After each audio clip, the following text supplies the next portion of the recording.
À la une de l'actualité, les protestations fusent de partout en rapport avec l'entérinement de Ronsard Malonda à la centrale électorale par l'Assemblée nationale. Une marche sur toute l'étendue du pays est prévue jeudi 9 juillet 2020 pour dire non au hold-up électoral qui se prépare. Une affecte de Kyungu, Wakumwanza, UDPS, Lamuka, Mouvement citoyen et société civile seront de la partie. Le gouverneur de la ville de Kinshasa, Gentini Ngobila, interdit la marche de jeudi en cette période d'état d'urgence. Ronsard Malonda a démontré la victoire de Félix Tshisekedi à la Cour constitutionnelle au nom de la CENI. Aujourd'hui, il est la bête noire de l'UDPS et le FCC. Raphaël Moulou dénonce cette hypocrisie.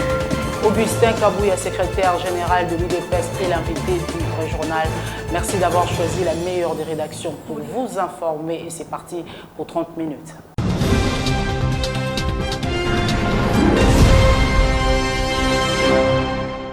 Une marche anti-Ronsard Malonda prévue pour jeudi, initiée par l'UDPS. Le gouverneur de la ville de Kinshasa, Gentini Ngobila, a exprimé son refus catégorique à la lettre lui adressée par le parti de Félix Tshisekedi. Des détails avec Philippe Pouvumpi. Suivez. Je tiens à vous rappeler que la République démocratique du Congo est en état d'urgence sanitaire pour lutter contre la propagation de la COVID-19, lesquelles a mené les chefs de l'État à prendre des mesures restrictives telles que l'interdiction des rassemblements de plus de 20 personnes et le respect de la distanciation physique. La marche que vous comptez organiser ce jeudi 9 juillet 2020 va à l'encontre de ces mesures. Ainsi, je ne saurais prendre acte de votre demande. Peut-on lire dans la correspondance du 7 juillet adressée à l'UDPS. Cette correspondance a également été transmise en copie à la police nationale congolaise, ville de Kinshasa, instruite de faire respecter la décision du gouverneur. Fils Moukoko de l'UDPS persiste et signe. Il y aura marche jeudi à Kinshasa. Plus de détails dans cet élément. Suivez. La présence ya Mutuana, rendez-vous les 9. Les 9 très tôt matin. Déployez-vous dans vos riels, déployez-vous dans vos avenues, déployez-vous sur le boulevard. Nous devons rejeter en bloc la nomination qu'on a nommée à la CENI. On rejette ça en bloc. On rejette ça et après, notre dernier objectif, comme Kabila est en train de faire le jeu de cache-cache, notre dernier objectif, ça sera Kingakach. Nous sommes prêts maintenant à distribuer même les armes au peuple congolais. Nous sommes, le secrétaire général Kabouya l'avait dit, nous sommes prêts maintenant. La non-violence a ses limites. Pour dépasser Babor. Comment dépasser Babor? Attention. Oh, piqué crise netikeng. Attention. Janine Mabunda, comment on te manipule? Attention. Le peuple demande, avec tout le respect, les magistrats suprêmes, Fatih Ranger, le combattant du peuple, le soldat, celui que l'UDPS a choisi sans manipulation politique. Nous vous demandons de nous dissoudre ces parlements. Bon, mais la biso parlement, on a bien l'élection anticipée pour topper son majorité au Sala. Sinon, en rapport avec la marche contre Ronsard Malonda prévue ce jeudi 9 juillet 2020 au FCC, Raphaël Moulou, secrétaire général adjoint du MSR, fustige l'hypocrisie de l'UDPS. Selon lui, l'homme avait défendu l'élection de Félix Tshisekedi à la Cour constitutionnelle. Il était approuvé par l'UDPS. Aujourd'hui, il devient le diable. Il argumente au micro de Justin Manyonga. C'est triste quand on est un parti politique au pouvoir et que l'on cherche à résoudre tout problème qui arrive par des marches, par des descentes dans la rue, au lieu de passer par les institutions. que l'UDPS est resté dans la logique militantiste de 1982, de descendre sur la route, de villes mortes, des marches, de casser les véhicules. Et là, il a beaucoup évolué, hein? On ne casse plus les véhicules, mais on entre jusqu'à casser les maisons d'autrui. Mais c'est triste quand c'est l'UDPS qui a le président de la République. C'est une honte. Nous sommes en état d'urgence aujourd'hui.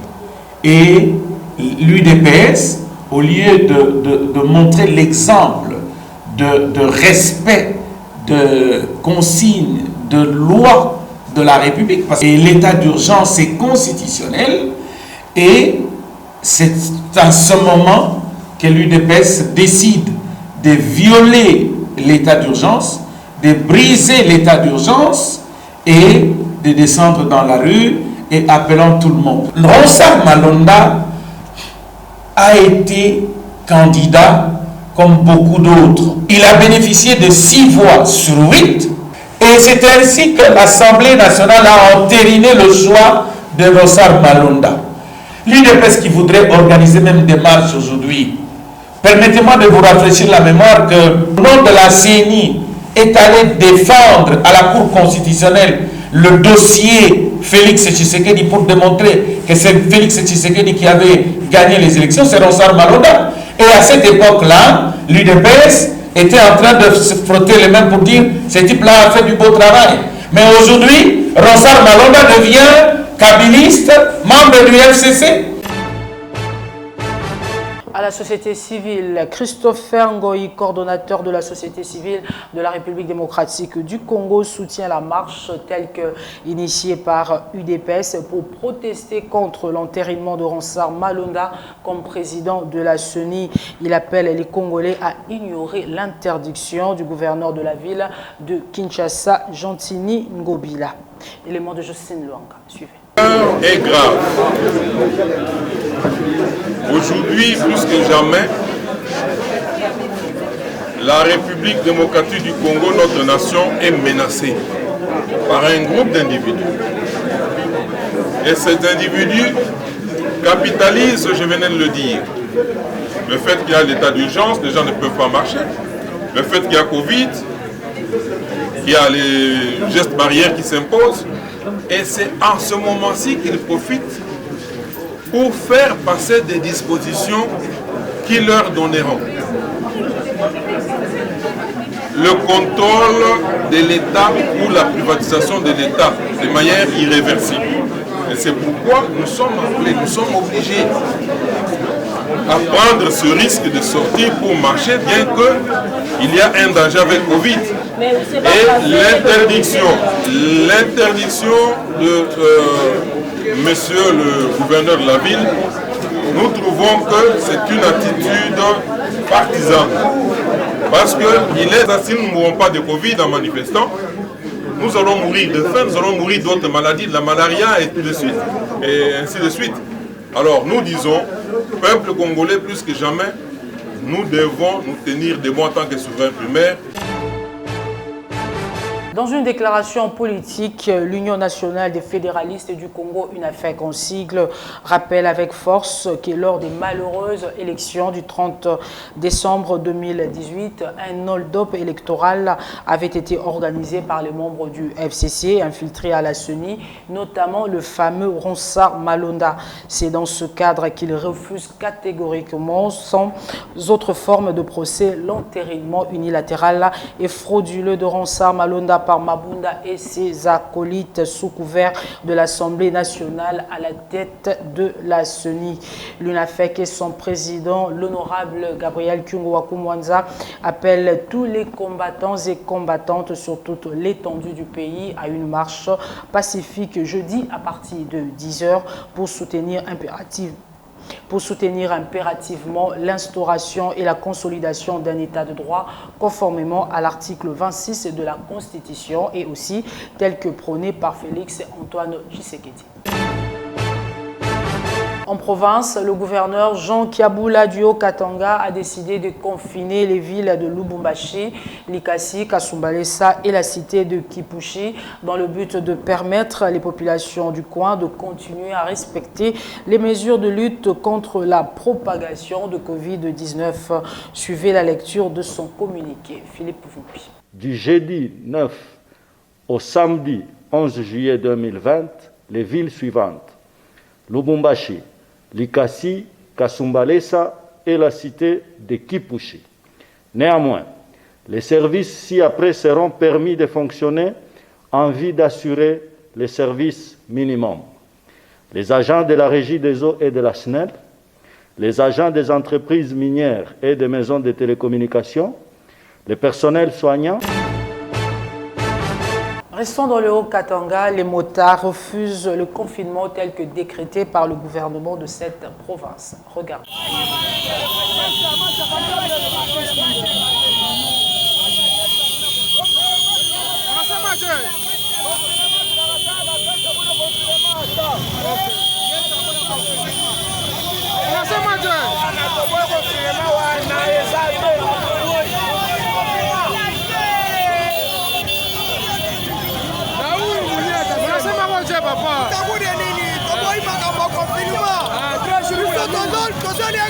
Par jour,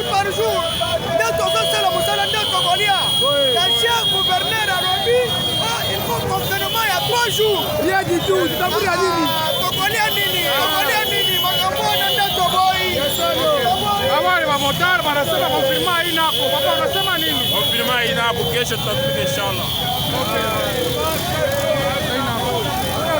Confinement politisé.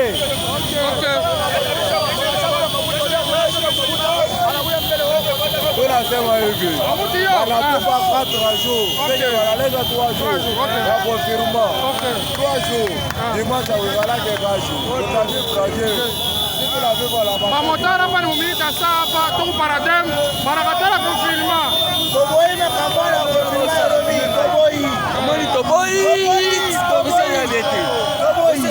Bamotara baboy konfirma. Naba chauffeur.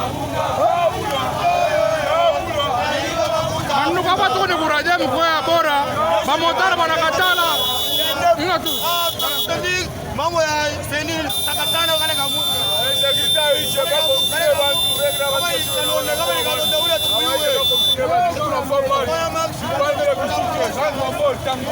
Hapa tuko ni paradem, bamotara barakatala confinement. Bando wote munashikia. Le chairman Moïse Katumbi appelle à la manifestation contre la candidature de Ronsard Malonda. Il lâche Oekoya et a suivi.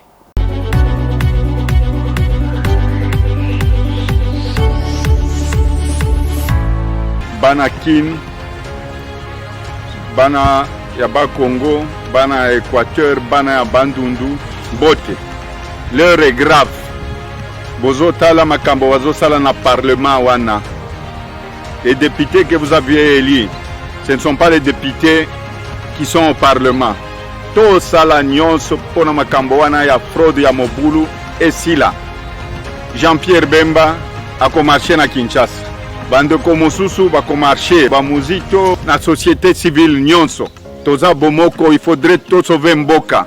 Bana Kin, bana ba Congo, bana Bandundu, bana Équateur, c'est grâce à vous qu'il n'y a pas eu de 3e fois penalty. Lelo toboi makambo wana balingi basala.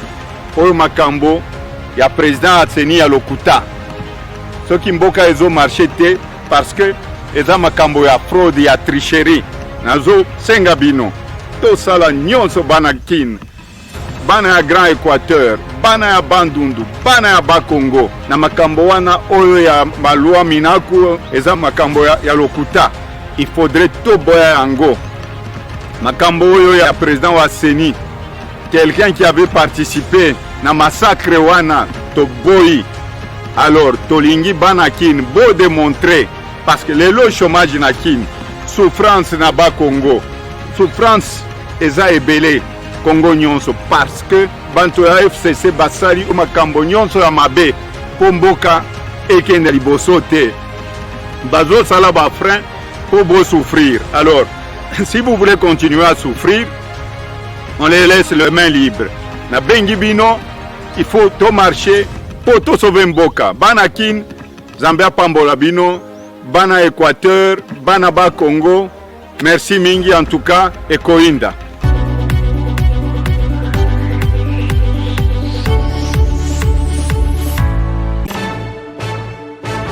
Restons en province. Le président de SCODE, Jean-Claude Muyambo, très fâché de la descente aux enfers de la province du Haut-Katanga.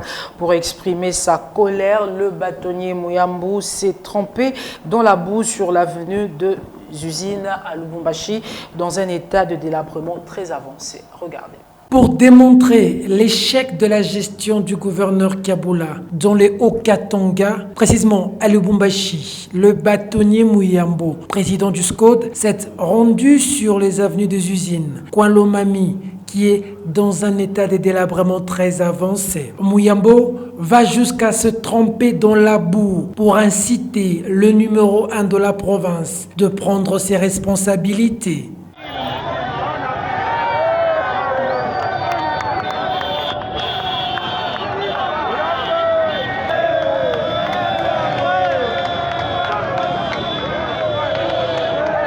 La population venue nombreux assister à ce geste de colère l'a ovationné et a pris conscience de la descente aux enfers du jour au jour de la province cuprifère. La gestion des frais alloués par le gouvernement pour la lutte contre le coronavirus. Le vice-ministre de la Santé, Albert Petit, a adressé un mémorandum au Premier ministre Ilunga Ilukamba dénonçant la gestion calamiteuse et opaque des fonds destinés pour éradiquer cette pandémie en République démocratique du Congo. Philippe Vumpi nous fait le point. Suivez.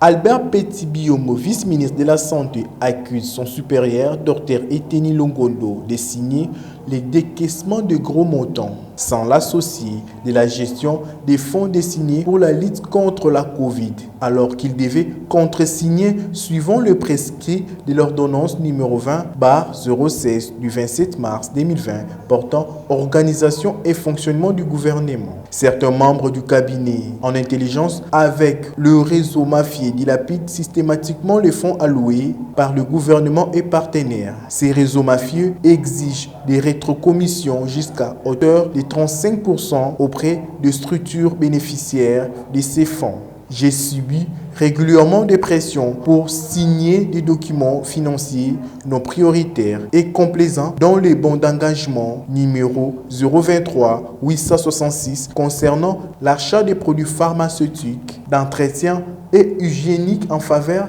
de la polyclinique Piron-Keti pour un montant de 23 300 548 francs congolais. L'ordre de paiement d'un montant de 122 197 175 francs congolais en faveur de Madame Diazelo Moka, administratrice gestionnaire titulaire de l'hôpital Kimbanguiste de Kinshasa pour les paiements de factures de malades insolvables libérés sur ordre du ministre de la Santé. Après vérification, il s'avère que l'hôpital Kimbanguiste de Kinshasa n'est pas repris parmi les structures hospitalières sélectionnées pour recevoir les malades atteints de la COVID-19, indique Albert Petit dans un document confidentiel adressé au Premier ministre dont la copie est parvenue au vrai journal. Rappelons que ces derniers avaient sollicité un audit lors de 2 réunions du Conseil des ministres sur cette question. Affaire à suivre. Parlons éducation dans ce journal. Bientôt, c'est la reprise des cours pour les élèves. Le ministère de l'enseignement primaire, secondaire et professionnel l'a annoncé.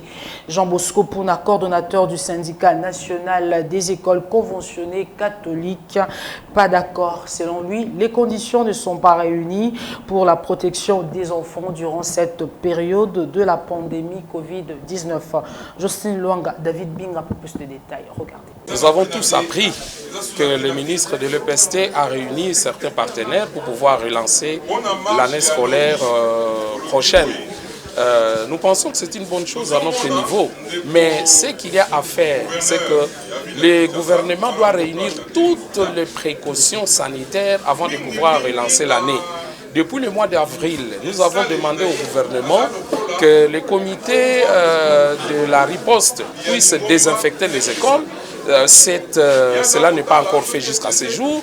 Nous avons demandé également qu'on puisse ériger les mesures barrières au niveau des écoles, c'est-à-dire les dispositifs lavage-mains, et pourquoi pas prévoir les dépistages obligatoires et des élèves et du personnel enseignant.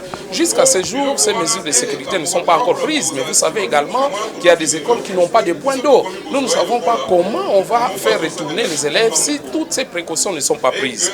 Et ajouter à cela, ça fait 4 mois que les élèves sont restés dans l'inactivité.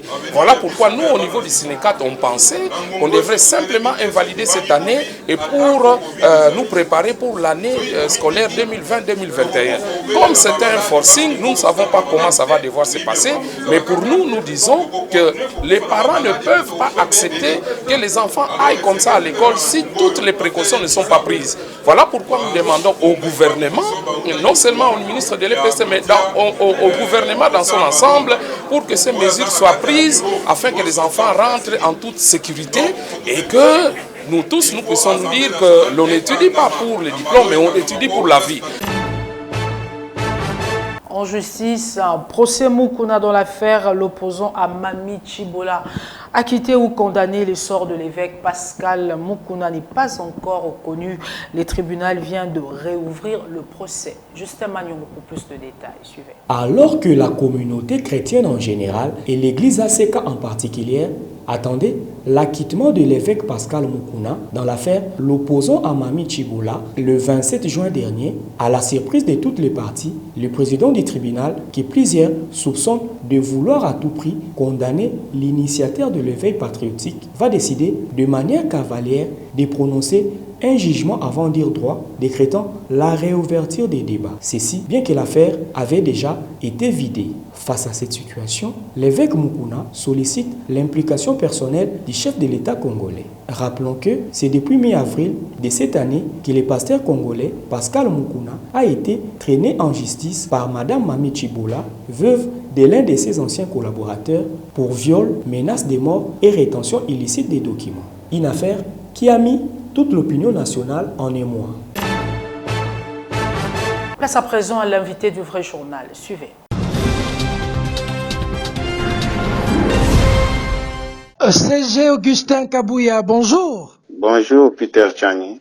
Alors, vous avez appelé le peuple à manifester ce jeudi 9 juillet contre l'enterrement de Ronsard Malonda. Nous apprenons que le gouverneur s'est inscrit en faux. Le peuple qui vous suit aujourd'hui devrait retenir quoi? Y a-t-il marche demain ou pas? Oui, merci beaucoup pour la question, messieurs les journalistes. À ce qui concerne l'argument avancé par le gouverneur de la ville, je pense que séance tenante, je lui avais donné aussi une réponse appropriée à sa question. Je lui avais rappelé qu'en date du 30 juin, je l'avais vu moi-même en personne, en train d'assister à une grande manifestation de l'inauguration d'un grand hôpital privé, où tous les responsables des institutions, en commençant par le Premier ministre, président du Sénat, présidente de l'Assemblée nationale et tous les animateurs d'autres institutions, y compris les confessions religieuses, étaient au rendez-vous. Et c'est un argument qui ne tenait pas debout. Et nous voulons mettre fin à cette comédie. Nous ne voulons pas qu'en 2023, qu'un groupe d'individus vienne nous dire nous sommes majoritaires comme on nous fait chanter ça aujourd'hui. C'est la raison pour laquelle nous invitons notre peuple à descendre demain dans la rue pour manifester et empêcher cette mise en scène. Puisqu'aujourd'hui, ils veulent faire passer cette démarche en force, c'est quelque chose que nous n'allons pas cautionner. C'est ça notre position. Ça veut dire que demain, l'UDPS ne va pas respecter les ordres du gouverneur. Nous sommes dans un régime de l'information, messieurs les journalistes. Vous pouvez parcourir toute la Constitution, vous ne trouverez nulle part où le gouverneur autorise une manifestation. Nous avons fait notre part. L'essentiel est que demain, nous allons descendre dans la rue pour manifester. Alors, par rapport à la décision du président de l'état d'urgence qu'a rappelé le gouverneur de la ville, allez-vous la respecter ou non? Et j'avais aussi dit au gouverneur qu'il ne cherche pas à faire croire à l'opinion que nous sommes contre l'état d'urgence du chef de l'État. C'est la raison pour laquelle je lui avais rappelé aussi la cérémonie de l'inauguration d'un hôpital le 30 juin. Je ne pense pas que quand ils avaient organisé ça, ils avaient bafoué l'état d'urgence. Qu'on nous laisse nous aussi marcher, nous n'allons pas bafouer l'état d'urgence. L'UDPS défie Gentini Ngobila. Défier, c'est trop dur. Nous disons seulement que nous allons marcher demain le 9, c'est ce qui est plus important. Les gaz lacrymogènes vont vous barrer la route et les forces de l'ordre, secrétaire général. Parler de gaz lacrymogènes, mais c'était notre vie quotidienne pendant 37 ans que nous avons mené les combats dans l'opposition. Je ne pense pas que ça va nous effrayer ou bien nous faire reculer. Il n'y a que les nouveaux venus qui peuvent avoir peur des gaz lacrymogènes, mais moi je vous rappelle, quelqu'un qui a 37 ans n'est pas un petit monsieur, c'est un grand monsieur. Nous avons connu ça pendant 37 ans de notre combat pacifique dans la non-violence. Ça ne peut pas nous faire reculer. Et il n'y en aura même pas. L'UDPS est un parti national connu. À Lubumbashi aussi, le mot d'ordre dit être respecté par ceux qui sont là. Mais le gouverneur Kabila a interdit, parlons aussi de l'état d'urgence, mais hier, lui-même a préparé à une très grande manifestation.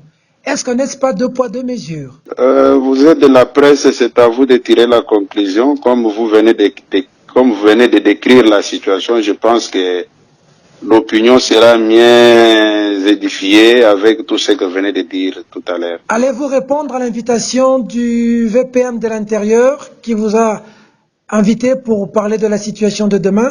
Nous sommes un parti légaliste et je ne vois pas pourquoi on ne peut pas répondre à une invitation d'une autorité de la place. On peut dépêcher une délégation pour l'écouter, c'est ça l'essentiel. Dernière question. On dit que l'UDPS est au pouvoir, mais en même temps dans l'opposition. Qu'est-ce que vous en dites, CG? Il n'y a que les nouveaux venus dans le monde politique qui réfléchissent de cette manière-là. Vous savez très bien que l'ANC en Afrique du Sud a une majorité au Parlement, mais à chaque moment, quand les choses ne marchent pas, l'ANC est toujours obligé de faire entendre sa voix même dans la rue. Aujourd'hui, nous ne voulons pas comploter contre notre peuple. Nous devons nous aligner, nous arranger du côté de la population. Ce n'est pas parce que nous avons conclu telle ou telle coalition ou tel accord avec issue Y qu'on puisse sacrifier l'avenir de tout un peuple. Mais à quoi a servi tous les combats que nous avons menés pendant 37 ans? Tout ceci n'est pas la résultante de l'accord FCC-CACH, CG? Non, écoutez, messieurs les journalistes, nulle part dans cet accord il est dit que nous devons faire souffrir la population. Les choses doivent être dites clairement comme ça. L'autre fois, il y a certains de vos confrères qui voulaient m'opposer une vidéo où quand je disais que Kabila a été sérieux, je le disais parce qu'il avait reconnu la défaite de son défunt.